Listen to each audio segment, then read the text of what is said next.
সোমনাথ ভাই, হ্যাঁ বল। বলছি তোর ফোনের লাস্ট নাম্বারটা আমাকে বল তো, লাস্ট 4টে নাম্বার। আমি তোর ফেসবুকটা এখনই হ্যাক করে দেখাচ্ছি। তুমি করবা? বাইগান। বল বল, নাম্বারটা বল যদি সাহস থাকে।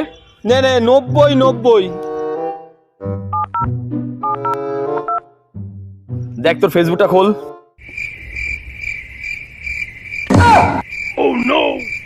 এটা কি হলো? আরে ভাই, আমার এতগুলো গার্লফ্রেন্ড, আমি কি করব? এ ভাই তুমি চিরবা মাঝখানে বসিয়ে নাও। নন্দী ভাই, বল। দেখ তন্ময় আমার ফেসবুক আইডি হ্যাক করে নিয়েছে। কই দেখি। দেখ।